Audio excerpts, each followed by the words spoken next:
author Scott Sigler, and welcome to a live serial audiobook episode number 2. If you missed episode number 1, want to make sure you go back and watch that so there is no spoilers in here. Just hanging out with my pup, Reese, the dog of doom. She says hello. The Alive book tour starts July 12, 2015. Check out the cities I'm going to right here, or go to scottsigler.com/alive to see if I'm going to be in your area. And if I am, please come on out and say hello. Still time to pre-order the hardcover of Alive before it comes out July 14th. It's like $13.50 at Amazon. It even sounds nice. You're going to want all three of these, all three of the trilogy side by side on your bookshelf. For links to order from there or to order an autographed copy, go to scottsigler.com/alive. The book trailer is also up at scottsigler.com/alive, so check that out and feel free to share this with all your friends so they can enjoy the story too. And now, here we go. Alive, serialized audiobook, episode number 2. Enjoy. 4. The red-haired girl squints tightly, making the bridge of her nose wrinkle. So much hair, still draped over her face as if it can shield her from our strange reality. She's trying hard to make her watering eyes adjust. She trembles in my arms, terrified and confused. "We're safe," I say, trying to comfort her. "We're alone here. Take it easy." She nods, holds me tighter, but I feel her relax a little. Her hand seeks out mine, and we lock fingers. I look at our clasped hands. Our skin is not the same. Hers is pale, a pinkish tan. Mine is much darker. Mine is brown. Our hands are about the same size. That strikes me as strange. She looks older than I do, almost old enough to leave school. Girls that age are usually so much taller. School. These clothes. Did we wear things like this in school? I can't remember. I have a vague image of a few girls looking beautiful and perfect, while I looked ugly and stupid, even though we all wore the exact same thing. Her short plaid skirt shows almost all of her legs. They are long and shapely, not the knobby-kneed twigs of an awkward girl. Maybe someday I will have legs like hers. The sleeves of her white shirt end just past her elbows. At her chest, the top 2 buttons are missing, showing the curve of her breasts. She's probably embarrassed by that. I'm embarrassed for her. It makes me uncomfortable. We lie there, unmoving, dust motes swirling in the air. Her hair is so long. I reach to my own head, feel that my hair is tied back in a heavy braid. I pull it around and look at it. It's black and thick. The braid hangs down to my waist. It feels so silky, like it was recently brushed. Someone put me in a coffin and fixed my hair? A shiver slides across my skin. Maybe it's okay. Maybe Mom brushed it. Or Dad. But if it was them, did they do that right before they sealed me in and left me to die? The red-haired girl finally opens her eyes a little, blinking slits that show me their color. A deep green. She blinks away tears. She sniffs, wipes at her nose. "You saved me," she says. "You set me free." "Thank you, Em." She sits up. She brushes her thick hair behind her left ear, then her right. When she does, I see something on her forehead. A black circle, as wide as the distance between her eyes, made of a material that clearly isn't her, and yet is also a part of her at the same time. The dark color stands in stark contrast against her white-pink skin. The outside of the circle is smooth. The inside is kind of jagged, with stubby points sticking inward. 8 of them, evenly spaced apart. Stubby points, kind of like teeth. She's a tooth girl. I feel a surge of emotions. Tooth girls. They made fun of me in school, didn't they? I can't remember my school, and I can't remember why the tooth girls ridiculed me, only how their words and glares and jokes made me feel. Small, unimportant, worthless. I hate her. No, I don't even know this girl. At least I don't think I do. We're in this together. I will not hate her because of some decoration on her skin. Wait, do I have one? My free hand flies to my forehead. I feel something embedded there. A circle like hers, but smooth, both inside and out. There are no stubby points, no teeth. Our fingers remain locked. Her skin is warm, the only warm thing in this cold room. I'm afraid, she says. Em, what is this place? I don't know. My fingertips lightly trace the shape that marks her skin. She sees me doing that, reaches to her forehead. Her eyes widen with discovery. I have one too, she says. Yours is a plain circle, but mine feels different on the inside. Bumps or something. What are they? Teeth, I want to say. Because you're a tooth girl. But I don't say that. I like her, and she seems to like me. I don't want her to know that word in case it makes her remember something and not like me anymore. They look like stubby bits, I say. She waits for me to keep going, but I don't know any other way to describe what I see. She thinks for a moment. She shrugs. We both have symbols. I don't know what they mean. Neither do I. She looks around the room, taking it all in. This isn't the birthday I was hoping for, she says. It's your birthday too? She looks at me doubtful, like I'm playing some kind of trick on her. Yes, she says. I'm 12. She's the one who was playing tricks. My instincts were right. The tooth girl, whatever that is, already making fun of me. I lean away from her. I'm not dumb, you know, I say. She blinks, confused. Of course you're not. I didn't say you were. She blushes and looks away, like she knows she said something wrong but doesn't know what that something was. Em, I would never be rude to my elders like that. Elders? What is she talking about? You're not 12, I say. I point at her legs, her breasts. Look at you. You think I'd be so stupid that I believe you're the same age as me? Her expression of embarrassed confusion changes to one of total disbelief. She holds out her arms, looks at them, then down at herself. I don't understand, she says. She pulls at the bottom of her shirt, but the material doesn't stretch. Her belly, flat, pale, is exposed. This, too, makes me uncomfortable. My belly is cold. I look down at my blood-speckled shirt and realize, for the first time, that it's too small for me. The bottom of it leaves my stomach open to the cold air. My sleeves end halfway up my forearms. No wonder it feels freezing in here. I'm half naked.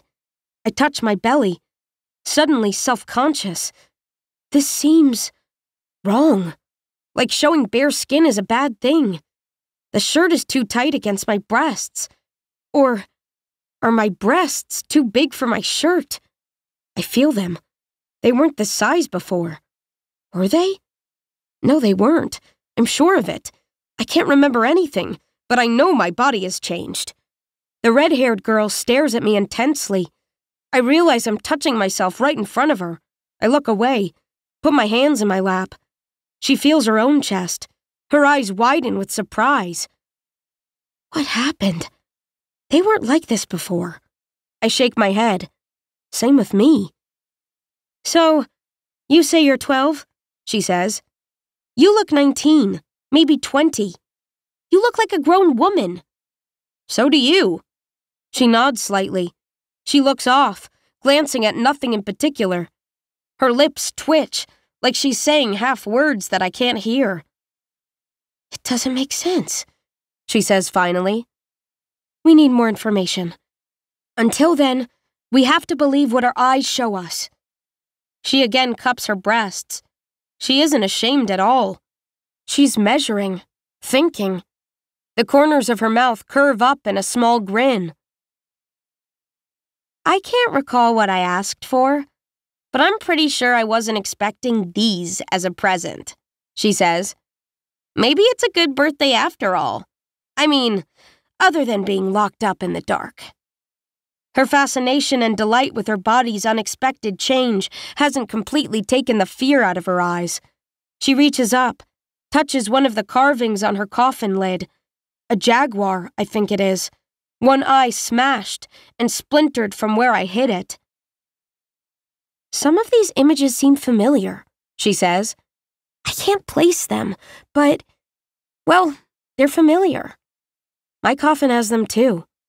The red-haired girl wrinkles her nose, shakes her head. "Coffins are for dead people, Em. We're clearly not dead." She stares at my forehead, her eyes narrow.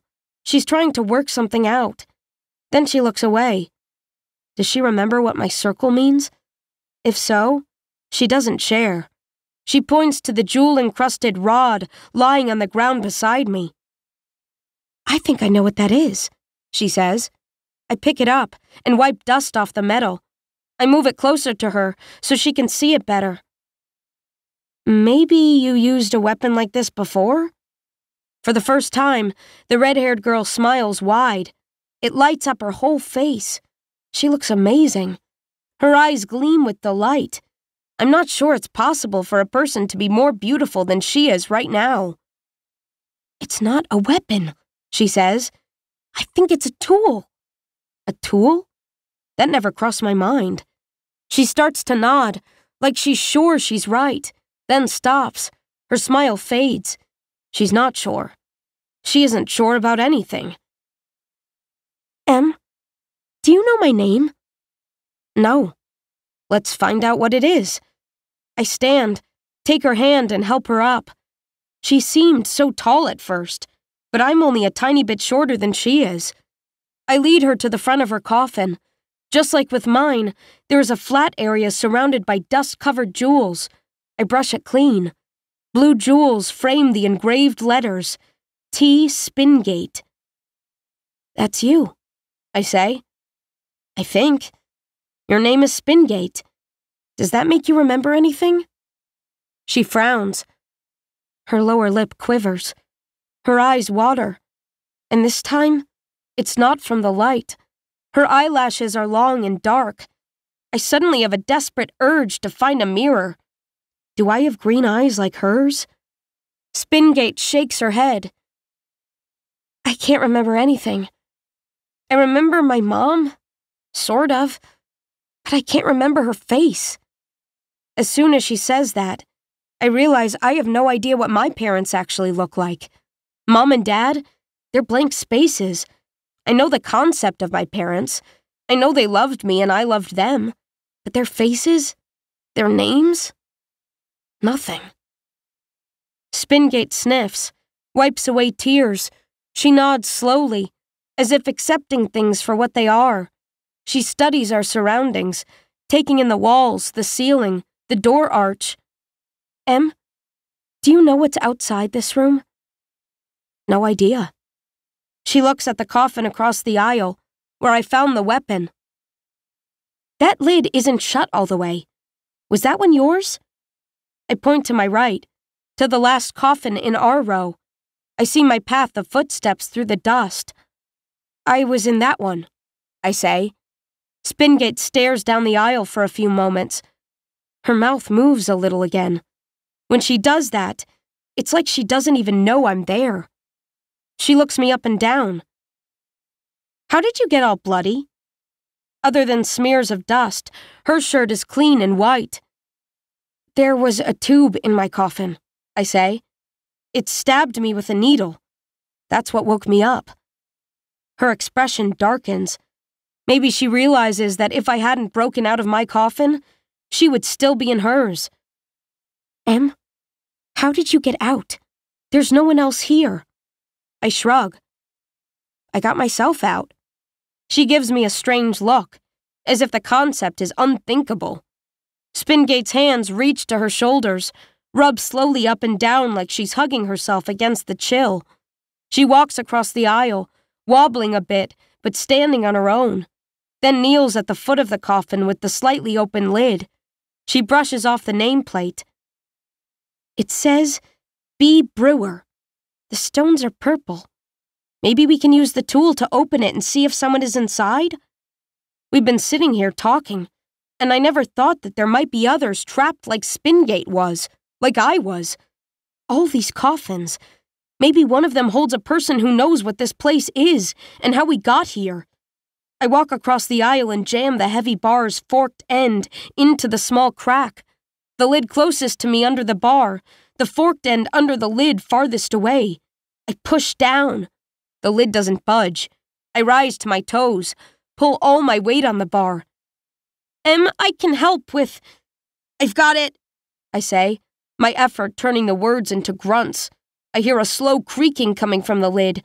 I rise up a little more, then push down as hard as I can, all at once. There is a loud bang from the coffin as something gives way. The lid halves suddenly tilt up, hum as they slide to the sides. Sheets of gray spill off their smooth, carved surfaces. We look inside. A wave of fear pushes my body a step backward. Spingate reacts differently. Instead of stepping away, she leans forward. Maybe you were right, she says. If that's B. Brewer, I guess in his case, it really is a coffin. 5. B. Brewer is a dead little boy. A thin line of dust runs up his tiny shriveled body, dust that fell through the crack between the lids. The coffin is the same size as mine and Spingate's, but it looks huge surrounding such a small corpse.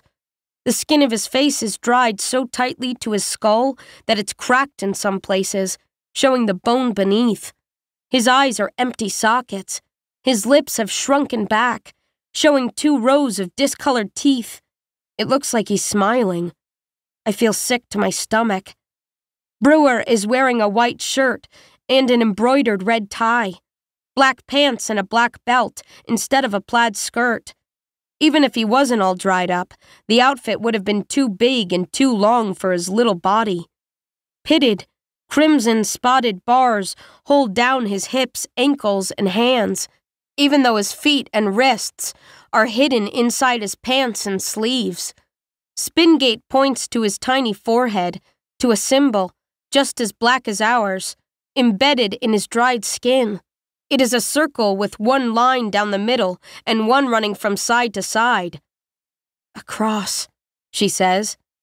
Or a T. She shrugs. Maybe a plus sign? Maybe. A tooth girl, a circle girl, a cross boy. And we have no idea what any of it means. I'm staring at a corpse. That could have been me. These are coffins after all. So why is he dead while I am alive? Looking at him makes me cold in a different way than the temperature and my scant excuse for clothing. I'd be so much warmer with pants. Did he get to wear pants because he's a boy? If so, that's not fair. Spingate slowly extends a finger toward Brewer. She pokes his cheek. Dried flesh crumbles and falls away. It's awful, but it doesn't seem to bother Spingate at all. She grabs the sleeve of his shirt, starts to tug. My hand locks on her forearm. Stop that, I say. What are you doing? Making a bandage. For what? She points to my wrists. You're still bleeding. I look at them and see she's right. The bars rubbed my skin raw. Small spots of red well up from a dozen tiny tears. Dust packs the wounds, making the blood more sludge than liquid, but it's still slowly oozing out. I'm fine, I say. We shouldn't disturb the dead. Spingate huffs. The dead don't care. She tears 2 long strips from his shirt, jerking his tiny body in the process. A thick, dry piece of his face falls away, exposing the cheekbone below. Spingate wraps the strips around my wrists and ties them off. That's better, she says. Should we open the other coffins? 9 remain closed. Spingate and I wasted time sitting with each other, a little more staring at Brewer. Yes, I say, and quickly. She holds out her hand toward my weapon. Can I try? That strikes me as funny. She wasn't strong enough to get out of her own coffin, but she thinks she's strong enough to break one open from the outside? I hand her the jeweled rod. Spingate takes it, and when she does, that soul-melting smile peeks out again. She's excited, moving quickly, her fear suddenly forgotten. She moves to the next coffin and brushes dust off the nameplate. The jewels sparkle bright yellow. K. O'Malley, she says. Spingate's fingers trace the yellow jewels. She puts a fingertip on one and pushes. It slides inward until it clicks. When she pulls her finger away, the jewel stays depressed. She pushes it again and it clicks again, then returns to its original height. She moves to the next one, pinches it between finger and thumb and twists. The jewel rotates in place. Somewhere inside the coffin, we hear a series of small whirs and clinks. Spingate doesn't know what she's doing, but she's trying things, pressing, then listening, turning, then listening some more. Her lips move a little, making no sound. She points at the jewels, her finger bouncing in the air. She's counting.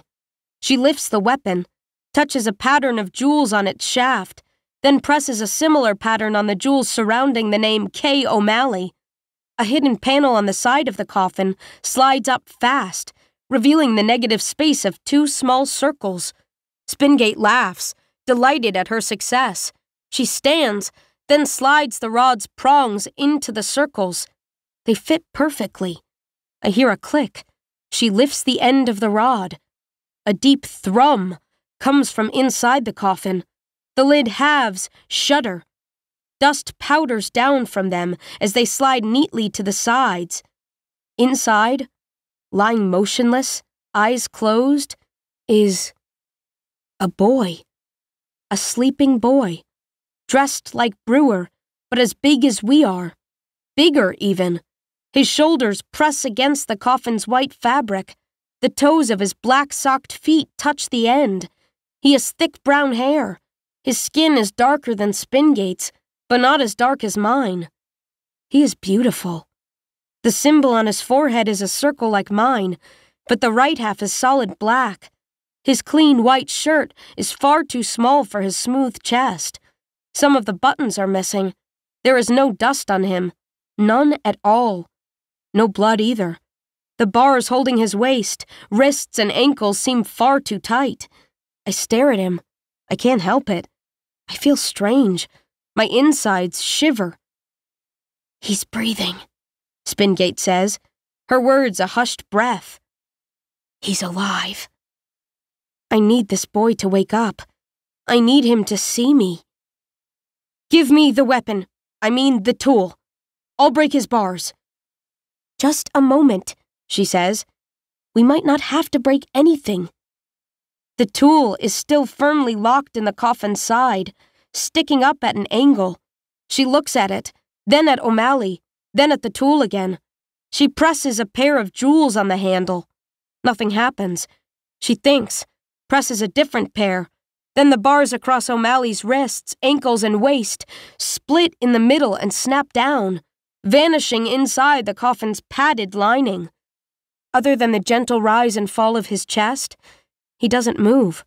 I feel a rush of panic that Spingate will wake him. I need to be the one who does it. Go open the other coffins, I tell her. She looks at me. She seems confused. She looks at O'Malley again. Spingate, hurry up about it, I say. We don't know how much time we have. She sighs. She likes looking at him too, and it's hard for her to look away. She does, though. She pulls the tool free and walks to the next coffin. I stare down at O'Malley. His hair looks so soft. His mouth is slightly open, his full lips moving with each breath. When Spingate smiled for the first time, I thought she was the most beautiful thing that could ever be. I was wrong. I hear Spingate brush dust away from a metal plate. This one is... Oh, I'm not sure, she says. I think it's... Aramovsky? Something about that grabs my attention. What are the last few letters? It ends with an S, a K, and a Y, she says. My breath catches, because I remember something. A name. A name of a... Oh, what is it? It's right there tickling my thoughts. Of a musician. Yes. A musician with a name that ended in an S, a K, and a Y. Tchaikovsky. It's not sky, I say. It's ski. I go back to staring at O'Malley. Aramovsky, Spingate says. Can I open it? Why does she keep asking for my permission? Sure, go ahead. I hear her working at something. I reach out a finger, gently touch O'Malley's ribs. He's warm.